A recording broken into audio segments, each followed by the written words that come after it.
Bonjour à tous, très chers fans de catch, ici Kozak et aujourd'hui nous parlons de AEW Dynamite, l'épisode du 5 avril 2023. Et croyez-le ou non, mais j'ai apprécié Dynamite. J'ai apprécié Dynamite presque dans son intégralité. J'ai apprécié tous les plus gros segments, tous les plus gros matchs du show. Et je n'ai pas aimé deux trois trucs. Mais dans l'ensemble, j'ai apprécié ce show dans sa globalité. Un tonnerre d'applaudissements pour AEW Dynamite, pour Tony Khan, pour tous les membres de ce roster qui ont décidé de se remettre légèrement dans la bonne direction. On verra s'ils respectent leurs promesses, s'ils respectent cette direction qu'ils ont l'air d'entamer.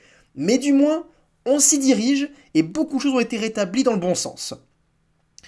Néanmoins, l'opener n'était pas à la hauteur. On a Ricky Starks qui affronte Juice Robinson du Bullet Club. Alors Juice Robinson, le jus de Robinson, on s'en fout, cette rivalité, elle ne prend pas depuis plusieurs temps parce que le jus de Robinson n'a jamais été vraiment établi. Ricky Starks c'est un babyface, lui, établi, qui a besoin de victoire pour encore plus prendre d'importance de star power. Une réalité pas intéressante, et d'ailleurs, on a cet opener, on a donc enfin Ricky Starks qui affronte Juice Robinson, et aucun gros plan sur le visage de Juice Robinson, aucun. Donc avant que les annonceurs disent que c'était lui, je n'avais aucune idée de qui c'était, je pensais que Ricky Starks allait affronter un jobber. Mais non, apparemment c'était le match qui affrontait Juice Robinson, et on a aucun gros plan, donc aucune émotion, aucune tension de rivalité, rien de tout ça. Ce qui est fortement dommage, puisque alors qu'à peine Ricky Starks rentre dans le ring, la cloche n'a pas encore sonné, que boum, musique d'entrée, je ne la connais pas, et c'est les débuts de Jay White. Jay White à New Japan et All Elite, je ne sais pas si c'est confirmé encore, mais apparemment il est All Elite, il intègre le roster de All Elite, et, et plusieurs choses. Dans un premier temps, le positif, j'aime beaucoup Jay White, alors je ne le connais pas par cœur, je ne regarde pas New Japan, mais j'ai vu quelques-uns de ses matchs, j'aime bien le mec d'apparence, je trouve qu'il a beaucoup de potentiel, il a un bon putain de physique, très bonne shape, du talent en promo, on peut en faire quelque chose de Jay White, il y a quelque chose avec ce mec il a beaucoup de potentiel. Mais encore une fois, à quel point ce début a été, mais il a sonné comme un pétard mouillé, quoi. Déjà, aucune tension, on a à peine une minute de show, on a déjà le début d'un catcheur, on n'est pas prêt en fait, on n'est pas encore là, on fait « Oh putain, il y a Jay White !» Et on a eu aucune tension, aucun teasing, rien n'a été monté. Donc cette entrée, la foule a eu une petite pop, mais pas plus que ça. Alors qu'on se rappelle des débuts de Brian Allison, on se rappelle des débuts d'Adam Cole, à quel point ils avaient bien travaillé la chose, comme la foule avait explosé. Là, c'est dommage.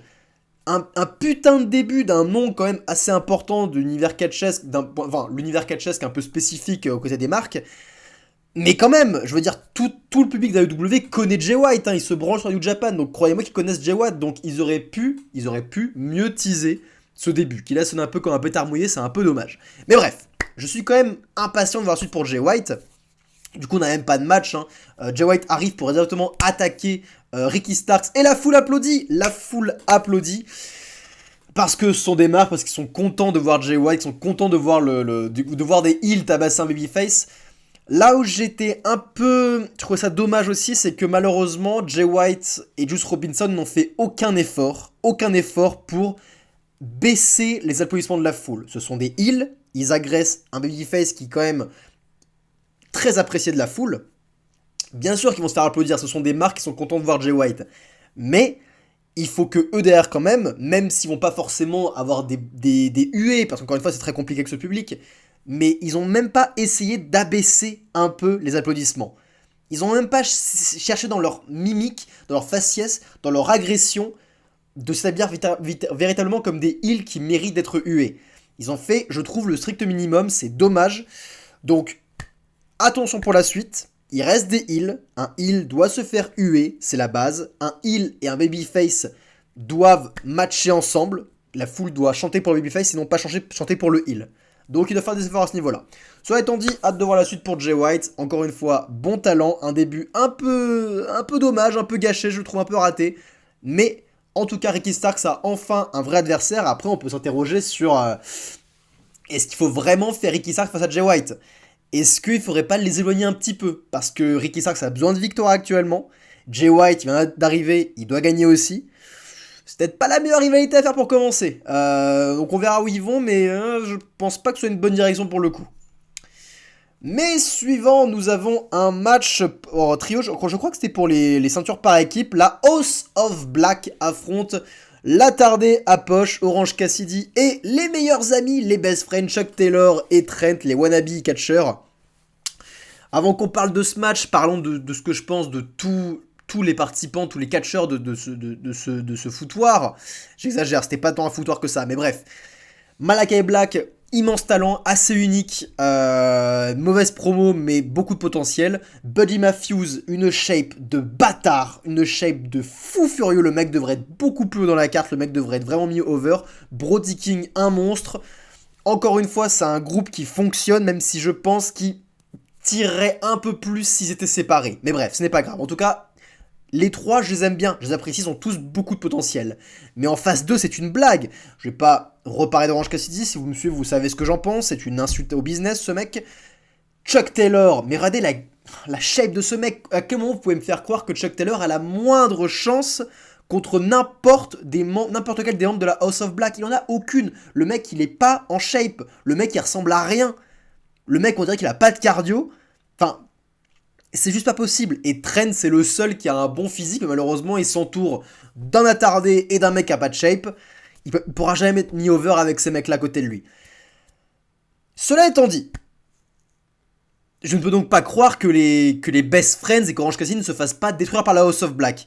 Et justement, j'ai trouvé le début du match sympathique pour cette raison. Parce que dans le début du match, la House of Black a détruit Orange Cassidy et les best friends. Ils avaient beau tenter n'importe quoi, ils se faisaient détruire, contrer, parce qu'ils sont moins forts, parce qu'ils sont moins rapides, parce qu'ils sont moins percutants, parce qu'ils ont moins de cardio. Ils se faisaient détruire. J'ai beaucoup aimé le début du match, je trouvais ça logique. Après, il y avait quand même beaucoup de spots visibles, je veux dire par là que les catcheurs attendaient souvent ou s'arrêtaient souvent dans l'action pour que le spot arrive. Donc nous, en tant que spectateurs, on voyait que les catcheurs arrêtaient l'action, donc on voyait que c'était chorégraphié, donc encore une fois, ça nous sortait du match. Mais ça restait sympathique. La fin, par contre, la fin du match, elle tombait dans tous les travers de l'AEW. Il n'y avait plus aucun respect des règles. Tout le monde s'affrontait. L'arbitre ne savait plus quoi faire. Que des enchaînements de mouvements, sans émotion, pas de selling, bref. À la fin, c'est parti en couille. Quand même, heureusement, victoire de la House of Black avec tombé sur Chuck Taylor. La bonne personne a pris le pin. Les bonnes personnes ont gagné. Encore une fois, c'est dommage parce que pour un match par trio avec en face 2 les best friends Orange Cassidy, ça commençait bien. Bon. Je suis pas intrigué par la suite. Passons. Le championnat AEW féminin de Jamie Hayter est défendu à Dynamite. Vous ne rêvez pas. Jamie Hayter, championne de l'AEW, a du temps d'antenne qui importe, qui est important. Bravo! La championne a eu temps d'antenne, mesdames et messieurs. La championne a droit à un match ou un segment où elle est le cœur du match ou du segment. Bravo! Bravo! Enfin! Pourquoi il n'y en a pas plus? Jamie Hayter, c'est le meilleur élément du roster féminin. Elle a réussi à te sortir un bon match avec Rio. Oui, le match est cool. Et en face d'elle, c'est Rio. Rio, 40 kilos, on le rappelle. Putain. Bah oui, ce match est sympa, il y a de bonnes offenses, de bons contres, un bon C-League, une bonne histoire. Du bon signe pour la part de Jamie Hayter. Parce que tout ça aurait pu marcher pleinement. Je précise bien pleinement. Je dis pas que ça n'a pas marché. Cela aurait pu marcher à 100% si Rio faisait 10 kilos de plus. Juste 10 kilos de plus. Parce que là, elle ne vend clairement pas assez par rapport à la différence de poids de son adversaire. Rio devrait passer beaucoup plus de temps au sol à geindre, à subir beaucoup plus, à montrer corporellement et facialement qu'elle souffre des offenses de Jamie Hayter. Là, elle ne sert clairement pas assez. Elle scelle comme une personne qui a à peu près le même poids que Jamie Hayter. Elle ne scelle pas comme une personne qui fait 40 kilos. Regardez comment Rey Mysterio, il scelle à la WWE face à tous ses adversaires. Le mec, il passe un temps ouf au sol. Énormément de temps au sol. Et c'est normal. Rio devrait faire pareil. Je ne dis pas que Rio doit changer. Je dis pas que Rio doit... Et encore une fois, je pense que ce serait bien pour sa santé qu'elle mange... Enfin, peut-être qu'elle a beaucoup mal à prendre du poids, mais qu'elle fasse le plus d'efforts possible pour prendre le plus de poids, parce que là, elle met sa santé en danger. Elle est clairement cassable. Elle peut très vite se blesser, je pense. Donc, rien que pour sa santé, il faudrait qu'elle fasse ça. Mais je ne demande pas à ce qu'elle change. Je dis pas il faut qu'elle change absolument. Non, elle peut prendre partie de son poids, l'utiliser comme une force. Oui, je fais 40 kilos, donc je m'adapte et je scelle plus. Je scelle 10 fois plus, je profite de mon poids pour mettre encore plus devant les autres. Je suis consciente qu'avec ce poids-là, je ne pourrais pas être hyper over moi-même, je ne pourrais pas devenir championne ni être une menace tangible pour les autres. Ce n'est pas grave. Utilisons mon poids pour que je sois un babyface avec du courage, où j'essaie de me sortir de tout et n'importe quoi, mais que je passe beaucoup de temps au sol, et que je profite de ce petit moment de faiblesse pour prendre l'avantage, un court instant, que la foule pop, pour qu'au final je perde quand même, parce que je ne fais pas le poids, ce n'est pas possible, ce n'est pas tangible que je remporte des matchs. Et ce n'est pas grave. C'est pas ce qu'on lui demande, il y en a pour tout le monde du catch. Regardez ce que fait Mustafa Ali à la WWE, le mec se fait allumer par tout le monde. Et c'est normal. C'est normal. Rio doit faire pareil. En tout cas, c'est ce qu'un bon booker, c'est comme ça qu'un bon booker la bookerait. Bref, le match est quand même sympa. Il manque de réalisme à cause de la différence de poids massif et du manque de signe de Rio. Mais Jamie Hater prend la victoire, heureusement. Très bien. Et encore une fois, je suis heureux de voir Jamie Hater à la télé, putain. Je suis heureux de la voir à la télé. On la voit pas assez, Jamie Hater, putain. Pas assez. C'est la championne de la compagnie, nom de Dieu. Suivant, nous avons une petite confrontation. Et on peut l'appeler à comment Tony Khan book les matchs d'un show inutile que personne ne regarde, en l'occurrence Rampage, en prenant du temps d'antenne de Dynamite de manière inutile. En effet, Matt Menard d'Angelo Parker de la Jericho Appreciation Society arrive pour faire une promo, pour se mettre over. Alors, il marche bien. Franchement, pour être honnête, Matt Menard d'Angelo Parker, ils ont de la hit. Ils arrivent à être insupportables. Ils arrivent à faire en sorte que la foule les eue. Ils ont une bonne gueule détestable et c'est tant mieux pour eux. Mais tant qu'ils resteront les larbins de Jericho, ils ne deviendront jamais importants, ils ne seront jamais over, ils ne s'élèveront jamais dans la carte. Ça restera toujours les larbins de Jericho. Et c'est dommage parce qu'encore une fois, ils ont du potentiel en tant que heel. Donc ils se mettent over et c'est là que The Acclaimed arrivent sans raison, ils font leur rap, ils n'ont pas de match prévu mais juste ils arrivent, ils font leur rap, ils font les ciseaux, etc., etc. Là, Matt et Angelo, ils veulent faire les ciseaux aussi comme The Acclaimed, ils les respectent un peu, ils font allez, en plus on va faire un match ensemble ce vendredi, on fait les ciseaux comme vous. Les The Acclaimed ils font non, c'est comme ça qu'on fait les ciseaux, vous n'avez pas à le faire, c'est nous on fait les ciseaux mieux que vous. Ils font les ciseaux et ils disent voilà, maintenant on a un match à Rampage. Et je dis mais qu'est-ce que c'est que cette merde? C'est quoi? Qu'est-ce qui se passe là dans la télé?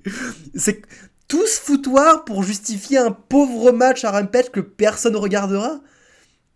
Alors, The Acclaimed avec le coup des ciseaux, ils ont des réactions dans la foule. Bien sûr, et je trouve que ce segment, c'est bien pour un segment qui se passe dans l'arène. C'est bien pour un segment des spectateurs de l'arène. C'est bien pour ça. Mais pas pour la télé. Pas pour la télé, on n'est pas dans l'arène, nous, on n'est pas en train de popper quand ils font les ciseaux, etc. On n'est pas en train de vivre le rap, on n'est pas en train de vivre tout ça. Non, nous on est devant une télé, on est en recherche de programmes, de construction, de rivalité. Et là on a deux équipes qui se bataillent, qui se chamaillent pour faire les ciseaux et qui du coup vont un match à Rampage. C'est n'importe quoi. Là on tombe dans tous les travers de Dynamite, à savoir builder des matchs inutiles pour Rampage que personne ne regardera et qui ne servent à rien. Cela étant dit, on va passer dans la meilleure partie du show. J'aurai beaucoup de choses de bonnes à dire à partir de maintenant. Donc allons-y parce qu'on arrive à la moitié du show. Et qui dit moitié du show dit arrivée de MJF. En effet, le champion arrive pour un segment, pour une promo solo. Et c'était lunaire. On est à Long Island. On est dans la maison d'MJF. On est chez lui donc forcément... La foule l'acclame comme pas possible. Donc c'est un moment rare, MJF il se fait huer partout à juste titre, c'est un très très bon heel, sauf que là il est chez lui. C'est la star. C'est les rares occasions où MJF peut faire des trucs de malade, des promos qu'il ne ferait jamais en temps réel, puisque là il est chez lui. Alors qu'est-ce qu'ils ont fait?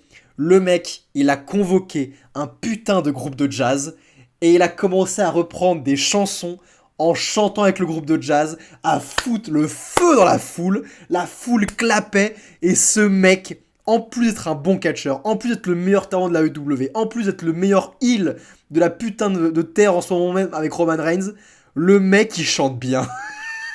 Qu'est-ce qu'il ne sait pas faire, ce mec? Qu'est-ce qu'il sait pas faire? C'est le roi du monde, ce gars, putain. Il chante bien, c'est pas cringe, c'est pas... Le malaise n'est pas présent. Non, vraiment, il s'est dit, je vais chanter avec un groupe de jazz, je vais foutre le feu avec la foule, je suis chez moi, je suis le champion, je fais ce que je veux, et il le fait. Et ça marche double sens parce qu'on a à la fois un heel qui est chez lui, qui se fait popper, donc il peut se permettre, la foule est à fond, et en même temps, ceux qui sont derrière la télé, à travers le monde, ils se disent, mais c'est quoi ce heel? C'est quoi ce bâtard, ce fils de chien qui se permet de prendre du temps d'antenne pour faire ça? Ça marche dans les deux sens. Quel grand heel, putain, quel grand méchant ce mec.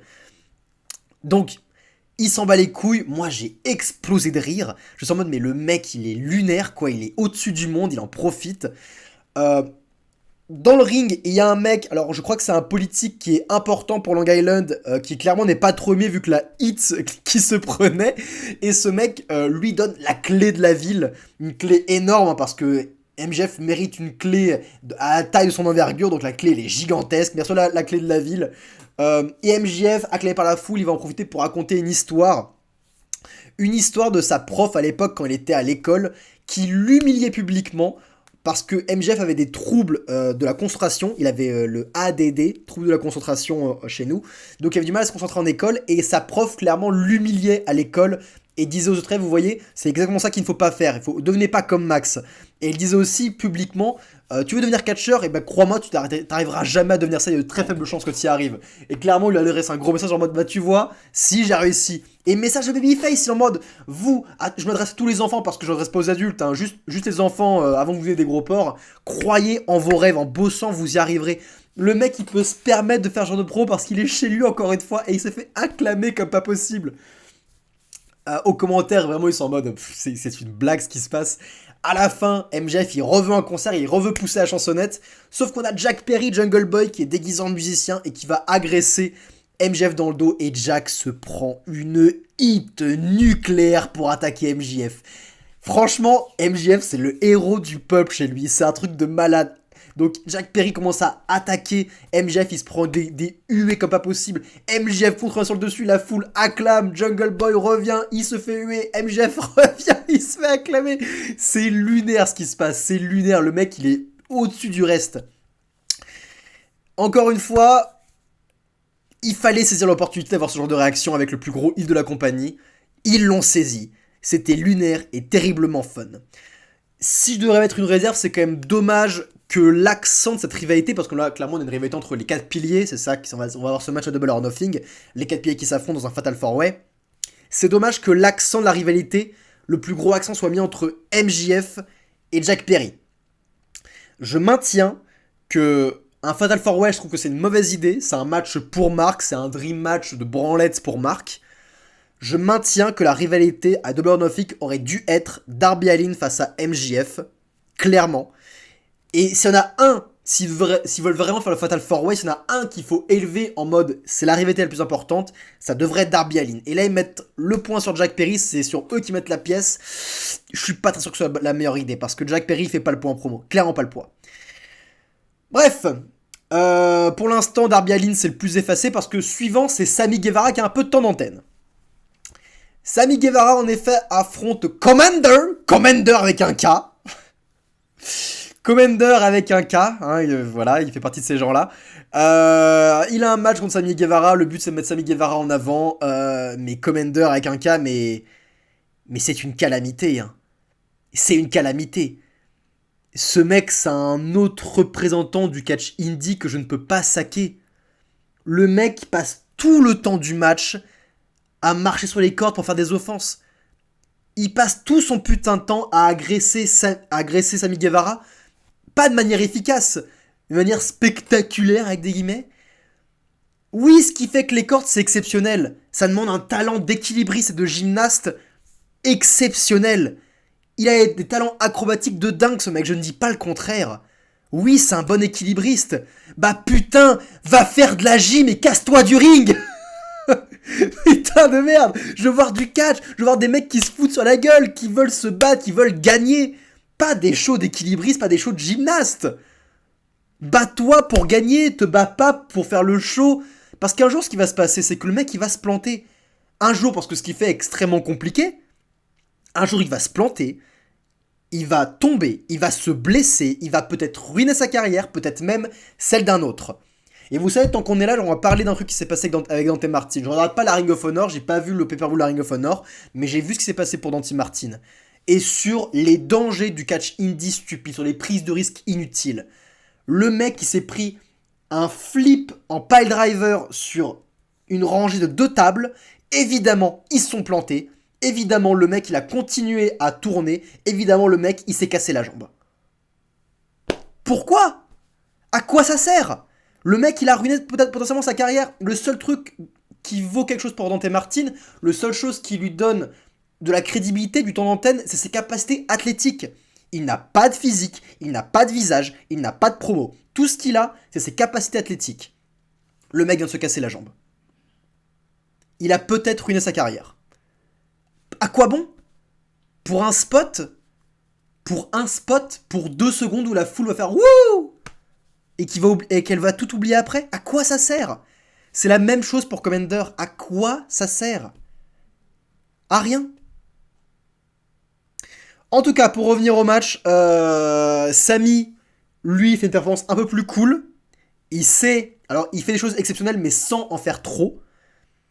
Cela étant dit, j'arrive pas à apprécier sa performance à sa juste valeur parce que son adversaire prend beaucoup de place pour rien et réduit le talent de Sammy Guevara. Cela étant dit, ce qui se passe après avec Sammy Guevara, c'est qu'il a une promo pour se mettre en avant. Et sa promo aussi, je suis en mode... Parce que ce con, il fait une promo babyface. Dans la seule ville où MJF est le héros. Il fait une promo de babyface. Alors oui, du coup, il reçoit une méga hit. Forcément. Parce que la foule va huer Sammy Guevara. Elle acclame MJF. Sammy Guevara va être son ennemi. Donc oui, elle hue Sammy Guevara. C'est logique. Mais il ne fait rien pour accentuer ça. Et il est en train de faire une promo de babyface qui sonne absolument faux parce que c'est un heel. Moi, contrairement à toi, je me suis battu pour qu'on m'appelle un pilier. Je n'ai pas utilisé les autres. Moi, je ne trahis pas. Moi, je suis fidèle. Moi, je catch, contrairement à toi. Moi, je ne menace pas de partir ailleurs. Je resterai ici, quoi qu'il arrive. Tout le long. What the fuck? C'est le moment de faire une promo de heal et pour que tu te fasses encore plus huer. Il a fallu attendre la fin de la promo pour que le mec commence à insulter le public. Et j'étais en mode, putain, il était temps, mec. Sauf que ça arrive à la fin. Rappelez-vous de ce qu'avait fait CM Punk dans sa rivalité face à MJF à Long Island. Il y avait une promo où MJF était le héros et CM Punk le méchant. C'était le seul endroit du monde. CM Punk avait fait une promo de heel. Tout le long, c'était un babyface, mais à Long Island, c'était un heel. Et il avait fait une promo de heel. Il avait enterré son adversaire, il avait manqué de respect au public de Long Island dès le début. Parce que c'est ça qu'il faut faire dans ces moments-là. MJF a tout compris avec sa promo, Sammy Guevara n'a rien compris. Et en plus de ça, sa promo sonne faux parce que Sammy Guevara, c'est un gros hypocrite, il fait partie de la JS depuis tout le temps. Il fait partie aussi d'une faction à la con. Lui aussi profite de ses potes pour gagner. C'est un heel depuis énormément de temps, il n'a pas la crédibilité ni la légitimité de faire une promo de babyface. Ça ne sonne faux. Ça sonnait étrange. C'est trop dommage. Occasion manquée là. Grosse occasion manquée. Suivant, nous avons Hook. Hook qui affronte Ethan Page. Enfin, on va pouvoir voir Hook dans un match de catch. Un vrai match de catch. Il va pouvoir briller face à un adversaire qui a néanmoins pas le plus grand palmarès, mais quand même un petit palmarès. Hook face à Ethan Page. Enfin, en plus, ça a été bidé depuis assez longtemps. Tu rêves ou quoi? Le match commence bien. Hook, dès le début, il montre qu'il est super en grappling. Il chope Ethan Page, il l'envoie valser. Boum. Ethan Page à l'extérieur du ring, il profite, il rattrape le tir avec des techniques de heal. Il envoie Hook dans le coin. Hook, il scelle hyper bien. Il se fait un putain de saut. C'est très très beau. Mais là, je sais pas ce qu'ils leur ont pris. Ils ont dû manquer de confiance à Hook, j'imagine. Tout l'accent va être mis sur Matt Hardy.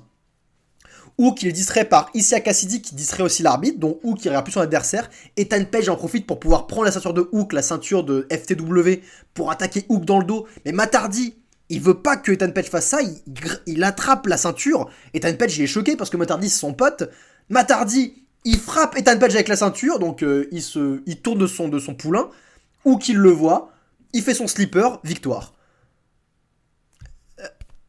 Et Matt Hardy, il fait delete. C'est dommage, à quoi ça a servi? Avec ça, Hook n'est pas élevé parce qu'il a pas battu Ethan Page de manière clean. Et Ethan Page s'est clairement affaibli, le match n'a pas duré longtemps, on n'a rien pu voir. Donc Hook n'a pas été élevé avec cette victoire qui aurait pu l'élever, parce qu'enfin adversaire avec un petit palmarès. Ethan Page est nouveau seul, il a pas eu sa faction. Matt Hardy, il est pas élevé, Matt Hardy, il a plus de futur maintenant, il est trop vieux, il a plus de futur au sein de la compagnie. Donc, le babyface n'a pas été élevé, le heel a perdu son groupe, ça a pris du temps d'antenne pour rien, c'était inutile. Bordel de merde. Ah. Et pourtant, au départ, j'ai dit que ce show avait quand même des trucs où ils allaient dans la bonne direction. On y arrive. On y arrive. Heureusement, c'était les segments les plus importants qui étaient dans la bonne direction. Mais vous voyez que tout le reste, ces petites choses, encore une fois, on tombe dans tous les travers de la WWE. Ils savent pas booker. Ils ne savent pas booker, putain. Ils savent pas mettre over leur talent. C'est dingue. Mais on a une annonce de Tony Khan. Oui, alors j'adore les annonces de Tony Khan parce que Tony Khan il te fait toujours des têtes. Mais ce mec il est lunaire, hein. Il te sort de ses gueules. Tu peux pas décrocher, hein. Tu regardes, tu fais mais qu'est-ce... À quoi il pense? À quoi il pense? Oh, les têtes qu'il fait, ça me régale. Oh, ça me régale. J'ai envie de lui tirer les petites joues là. Tony Khan. Annonce spéciale parce que maintenant ils utilisent cette méthode de grosse annonce de Tony Khan pour que les gens restent, hein, parce qu'à chaque fois, ils perdent 200 000 personnes en audience à chaque putain de show. Donc pour les garder, ils utilisent ce stratagème. Est-ce que ça va marcher à la longueur? Je pense que les gens vont finir par comprendre que Tony Khan n'a jamais grand-chose à annoncer. Alors, c'est quoi son annonce à Tony? Tony, il est content, là. Il te dit que le 27 août, je crois, il me semble que c'est ça la date, le 27 août, on va avoir un show, le retour de All In, à Londres. Premier show qui sort des États-Unis. Ils vont à Londres pour un gros pay-per-view All In. En effet, c'est une bonne annonce. Adam Cole ensuite continue à annoncer ça. C'est le porte-parole de Tony Khan maintenant. Il complète en disant que voilà, ça va être super chouette, qu'on a hâte que les gens arrivent, etc., etc., etc. Ok, show à Londres, enfin. La WWE s'exporte un peu, c'est bien. C'est cool, ça va donner la visibilité à travers le monde. Donc, c'est super chouette. Peut-être que ça mérite de prendre des places. Peut-être aller à Londres pour voir AEW, ça peut être cool en vrai. Voir des Bryan Danielson, voir tout ça, voir peut-être CM Punk s'il revient. S'il revient, je prends mes places. Si CM Punk revient d'ici là, je prends mes places direct. Je vous l'annonce. Non, c'est chouette. C'est chouette. Ok, suivant. Suivant, et enfin. Enfin, du potentiel. Avec le BCC. Le Blackpool Combat Club affronte des jobbers. Ça commence mal, le Blackpool Combat Club c'est une faction de heel et ils rentrent avec Moxley en tête, avec White Thing, la foule qui chante, ils rentrent par la foule, ils ont une entrée de héros du peuple alors que les mecs c'est des heels et ils tabassent tout le monde à chaque fois. Cette entrée ne va pas. Je le répète tout le temps, cette entrée ne va pas. Mais putain, Bryan Danielson. Qu'est-ce que j'aime Bryan Danielson. Voilà un mec qui comprend le putain de business dans ce putain de roster. Qui sait comment se rendre détestable, qui sait comment mettre over les autres, qui sait comment prendre le problème de cette foule de marques pour prendre le problème du bon côté, construire une rivalité de manière fonctionnelle avec ce public-là. Le mec, il est malin. Donc évidemment, le Blackpool va défoncer les jobbers, voilà, ça dure pas longtemps, et Danielson va faire une promo après ça. Il y a quand même un petit problème que j'ai, c'est que malgré tout ce que j'ai dit, malgré le fait que Danielson il comprend le business, qu'il sait comment on se rend détestable et on va en parler avec sa promo, la petite réserve que j'ai, c'est que malheureusement c'est le heel et que je suis d'accord avec tout ce qu'il dit. J'ai envie de le soutenir parce que je suis d'accord avec tous ses propos. Mais moi je suis pas un fan hardcore, je suis pas un marque, je suis pas un fan hardcore de la EW. Donc moi je soutiens, mais les marques fans de l'élite, eux, ils vont huer Danielson par rapport à ce qu'il dit. Parce que qu'est-ce qu'il dit Danielson? Il dit qu'il est de retour, et il est de retour parce qu'il adore Claudio, il adore Moxley, il adore Yuta. Pourquoi? Parce que ce sont des catcheurs professionnels. Leur adversaire à l'heure actuelle, ça n'en était pas. C'était sûrement des potes des EVP. Ouf, des EVP, les Bucks Omega. D'ailleurs, eux, ce sont les seuls catcheurs pros de ce roster.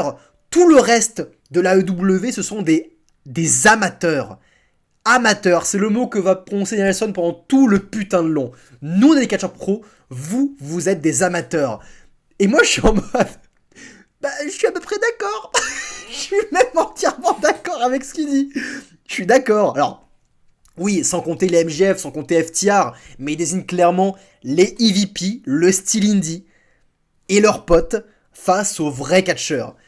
Et je trouve ça quand même dingue que on est dans un monde, on est dans une époque, on est dans une sphère où ces mecs-là sont les heals. Je trouve ça dingue. Mais encore une fois, il sait prendre le problème du bon côté. Il sait à qui il a affaire. Il a affaire à des marques. Et bah, les catcheurs pros, ce sera des heals. Et ils vont être prétentieux et se dire que eux sont des catcheurs. Eux, ils connaissent ce truc, pas les autres. Et je suis d'accord, mais encore une fois, c'est quand même dingue de vivre dans un monde où eux sont les heals et l'élite et les potes des EVP et tous ces petits cons qui font de la gym et qui se prennent pour des catcheurs alors qu'ils font n'importe quoi, ce soit les faces. C'est abusé. Mais bref. Adam Page, le cowboy, arrive. Et Brian, il va le défoncer au micro. Il va l'humilier au micro pendant que Adam Page se fait martyriser physiquement par le BCC. Tu sais quoi, Adam Page? Personne va venir t'aider parce que personne t'aime et parce que t'es un amateur. Dans la foule, alors que qu'on dit que personne va l'aider, j'entends des chants CM Punk et je suis plié de rire. Alors, je sais pas s'ils sont très ironiques, les gens de Long Island, ou s'ils ne savent pas, mais chanter CM Punk pour qu'il vienne secourir Adam Page, c'est quand même assez rigolo, on va pas se mentir. Bref, personne ne vient aider Adam Page. Danielson il sort un tournevis et il plante un tournevis dans la tête d'Adam Page. Ce genre de choses peut être un peu too much. La prod a été bien faite pour bien camoufler l'agression. Donc voilà, l'accent n'est pas mis sur l'agression, on ne voit pas clairement ce qui se passe. Mais Brian Nelson a clairement planté l'œil d'Adam Page. Donc j'imagine qu'Adam Page va porter un cache-œil. Donc oui, c'est peut-être l'occasion pour Adam Page de switcher son gimmick de cowboy pour un gimmick de pirate. Est-ce que vous avez pas hâte? Le pirate Adam Page. On a hâte, hein. Non, j'espère qu'ils vont pas aller là. Mais ils sont capables. Ils sont clairement capables. Ok. Ça marche. Ça marche. Le Blackpool Combat Club, j'ai pas arrêté de dire que c'est dommage parce que je ne vois pas l'intérêt de fonder un groupe avec que des stars. Danielson, Moxley, Claudio, ce sont des stars, ils sont établis, ils peuvent avoir un run solo et être over. Les mettre en groupe, ça ne va jamais les élever, malheureusement. Les groupes, ça sert pour les nouveaux talents. Le Shield à WWE. Le Shield, c'était Roman Reigns, Seth Rollins, John Moxley, à l'époque où c'était des amateurs, qui n'étaient pas connus. Et ensemble, ils se sont élevés, et ensemble, se sont devenus des stars. Dès que ce sont devenus des stars, ils se sont séparés, et ils ont une carrière solo. Et plus jamais, ils ont fondé un groupe. Parce que quel est l'intérêt? Quel est l'intérêt? Donc, le Blackpool Combat Club, je m'entraînerai que quoi qu'il arrive, quelle que soit la forme qu'il prend, ça ne pourra pas marcher. En revanche, il ne peut pas avoir une meilleure forme qu'avec celle-ci. Danielson devrait être le leader du groupe et l'unique personne à parler. C'est le meilleur. C'est le full package Danielson. Il sait se faire détester. Il sait le faire. Il sait mettre over les autres. Et il a complètement établi chaque membre avec un rôle. Claudio, c'est l'enforcer. C'est le gros bras. Moxley, c'est le castagneur. C'est le mec qui va faire le sale boulot. Qui va casser qui s'en bat les couilles. Yuta, c'est la petite teigne. C'est la petite teigne qui est là, qui fait les choses, la petite canaille. Et ça marche en l'état. Ça marche, ce segment l'a prouvé. Danielson devrait être le leader. Il devrait avoir Danielson et les larbins de Danielson. Et surtout pas Moxley et les larbins de Moxley. C'est pour ça que ça n'a jamais marché jusqu'à présent. Là, en l'état, ça fonctionne. Et j'espère qu'ils vont garder ce cap-là parce que ce cap-là fonctionne. Encore une fois, jamais Moxley ou Claudio devraient être des larbins, à aucun moment, mais s'ils veulent pas changer les choses, ils changeront pas les choses. C'est la meilleure forme qu'ils puissent prendre. En l'état. Ok, et bah la rivalité prend. En tout cas, elle va prendre parce que Danielson va, encore une fois, faire tout le boulot. Il va encore faire tout le boulot et ça va fonctionner. Et merci à lui. Et j'espère qu'ils vont remporter cette rivalité parce que ce serait dommage de faire perdre la personne qui se casse le cul à faire fonctionner des rivalités. Ce serait quand même dommage. Et c'est l'heure du main event. Les championnats par équipe de la WWE des Guns sont disputés par FTR.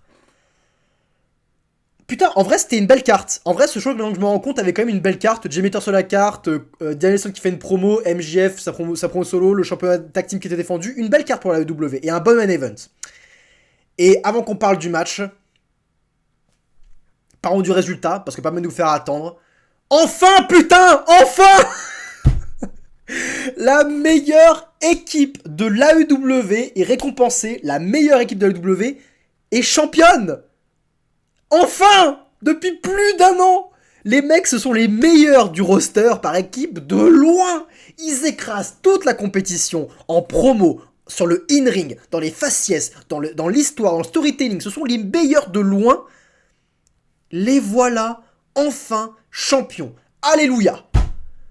Oh putain, mieux vaut tard que jamais, j'imagine. Hein. Mieux vaut tard que jamais. Bon, cela étant dit, on a évacué la joie. Parlons du match. Ils affrontent les Guns.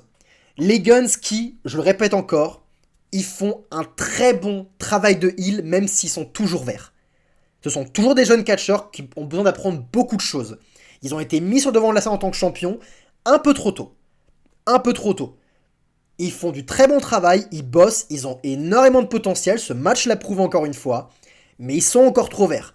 Et ils ne doivent pas avoir ce spot mis sur les yeux, ils ne doivent pas être champions parce que, en étant champion, toute la lumière leur est éclairée sur la gueule et va éclairer leurs défauts. Ils sont encore verts, il faut encore les écarter de ça, ils doivent encore apprendre, mais ils ont énormément de potentiel. Et c'est à cause de ce côté vert que le match n'est pas parfait d'ailleurs. Il y a souvent eu des fautes de placement et de rythme de la part des Guns par-ci par-là. Mais, à contrario, leurs techniques de heal employées, les faciès qu'ils utilisent sont bons, ils sont archi bons. Encore une fois, c'est une équipe qui est très très très prometteuse. Ils doivent juste bosser. Et c'est très bien qu'ils aient perdu les titres parce qu'ils vont pouvoir travailler, bosser sur leurs points négatifs sans être mis sur le devant de la scène, sur le tout devant de la scène. D'ailleurs, en parlant de ça, les Guns, ils ont une nouvelle entrée. Quel bon timing pour une nouvelle entrée, pour une nouvelle présentation. Leur entrée, elle est cool. Elle déchire, nouvelle musique, nouvelle présentation, nouvelle lumière. Trop cool. Mais bon, ça arrive au moment où les mecs, ils perdent les titres. Ouais, le timing, c'est pas le meilleur. Mais c'est pas grave. On voit une bonne présentation à la hauteur de qui ils sont. Parlons du match. Au début du match, Cash Wheeler va occuper la place de Babyface qui arrive pas, qui se fait martyriser par les heels. Donc il y a tout un énorme travail sur le hot tag qu'il va devoir faire à Dax Harwood pendant tout le long. Cash il prend extrêmement cher, les Guns ils profitent de l'arbitre distrait pour faire des offenses sur Cash Wheeler, ça marche très très bien. D'un coup, Dax prend le tag, paf, enfin, la full pop. Il remet les compteurs à zéro, il gère les Guns qui parviennent à contrer le finisher en duo. À un moment, Dax Harwood il a la victoire à portée de main, on y croit. 1, 2, et au tout dernier moment, pendant une fraction de seconde, Austin Gunn, il tire l'arbitre au tout dernier moment. Le timing a été excellent, grosse hit. Alors, en l'occurrence, il devrait se faire disqualifier parce qu'il a empêché, il a tiré l'arbitre, il devrait se faire disqualifier, mais l'arbitre, il sait que si les FTR perdent d'une manière ou d'une autre, leur carrière s'effondre. Ils n'ont plus de contrat à l'AEW, ils doivent quitter la l'AEW. Il le sait, du coup, il ne disqualifie pas les Guns. Logique. On a Colton Gunn qui va se moquer de Triple H et tenter un pedigree qui va être contré. Et là, les Guns commencent à désespérer. Et j'aime ce qu'ils font, j'aime leur psychologie parce que les mecs sont clairement moins forts dans le kayfabe que FTR, moins d'expérience. Et ils savent que de toute façon, quelle que soit la manière, si les FTR ne prennent pas les titres, FTR va quitter la compagnie. C'est stipulé dans le contrat, c'est ce qui va se passer. Donc Colton Gunn, qu'est-ce qu'il fait Colton Gunn? Il fait un low blow sur Dax Harwood, devant l'arbitre. Coup dans les couilles. L'arbitre, il est obligé de signaler la disqualification. Il est sur le point de le faire. Et au moment où il lève le doigt, on a Cash Wheeler qui chope sa main, qui l'empêche de disqualifier, qui essaie de lui faire entendre raison en mode non, ne nous disqualifie pas, on s'en bat les couilles, coup dans les couilles, c'est pas grave, on continue, ne nous disqualifie pas. La foule, elle pop. Et l'arbitre, un peu tiraillé, il ne les disqualifie pas. Let's go, le match reprend. Colton il est au bout de lui, il ne revient pas. Et Austin il arrive à filer en douce une ceinture à Colton qui est au sol. Dax, il est là, il est sur la troisième corde. Il saute sur Colton qui arrive à lui filer un coup de ceinture sans que l'arbitre s'en rende compte. La foule elle est morte, elle fait non c'est pas possible. Il fait le tomber. 1, 2, et Nearfall réussit, Dax kick out, la foule elle pop comme pas possible, le mec s'est remis d'un coup de ceinture dans le visage comme il ferait, parce qu'encore une fois c'est travailler, c'est leur carrière qui est en jeu, c'est leur avenir dans la compagnie qui est en jeu, donc ça marche. Et justement, à ce moment-là, Dax, il crache sur les Guns, il leur envoie leur médecine qu'il avait subi la semaine dernière. Et là, on a un double roll-up pour la victoire. Énorme pop. L'arbitre, il aurait pu faire le tomber plus rapidement, mais on a ce double roll-up. FTR, Pin, Austin et Colton en même temps. Le résultat est là. FTR sont les nouveaux champions par équipe de la compagnie. Confetti, tout ça. Malheureusement, il n'y a plus tant d'antenne, donc on n'a pas le temps de montrer Marc Brissot qui va leur faire un câlin. Fin de show. Dommage pour la Farocher. Mais putain, enfin, ils sont champions, putain, merde. C'est quand même dingue, hein. Moi, je suis sûr que vous trouverez ça normal de récompenser le meilleur catcheur de ta compagnie. Bah, tu le récompenses en le disant comme champion, je trouve ça normal, tu vois. Celui qui envoie le plus d'argent pour la star solo. Pareil pour la féminine, celle qui dégage le plus d'argent. Et pour les catcheurs par équipe, bah pareil, l'argent, mais aussi la qualité de construire des rivalités. Et il n'y a pas de meilleure équipe que FTR pour faire ça. Putain, plus d'1 an qu'on réclame qu'il soit champion. Plus d'1 an. Enfin. Oh. Quand je vous disais qu'on est sur les bons rails, la BCC qui a une bonne dynamique avec des nationaux leaders, FTR en champion, MJF qui prend encore plus de hits, Jamie Hater qui a eu tant d'antenne. Putain, c'était chouette ce qui s'est passé. C'était chouette. Dans l'ensemble, un bon Dynamite, un très bon main event. Les gros segments ont été réussis. Tout le reste, beaucoup de lacunes. Encore une fois, des moments où la AEW tombe dans ses travers. On va pas se mentir. Mais dans l'ensemble, c'était un bon show. Et ça fait du bien d'avoir beaucoup de choses bonnes à dire sur la AEW. Ça fait du bien. Parce que oui, ils peuvent faire les choses bien. Ils l'ont fait par le passé. Il y a une époque, je le rappelle, la AEW proposait la meilleure télé catchesque. De très loin. Cette époque me manque. Vraiment. Et je suis content de retrouver un petit peu de cette lumière. Je suis très content de voir ça. Et comment on obtient cette lumière? En mettant en avant les bons talents, les bons catcheurs, ceux qui savent le business, qui le connaissent, qui sont malins, qui savent se mettre over, qui savent mettre over les autres, qui savent construire des rivalités. C'est en mettant en avant ces gens-là qu'on obtient un bon programme. Pas les catcheurs indie qui savent que faire des cabrioles et faire aucune promo. En mettant en avant les bons talents. C'était Kozak, j'espère que l'AEW vous a plu. On se retrouve pour aller de SmackDown. Prenez soin de vous, bande de fans de catch.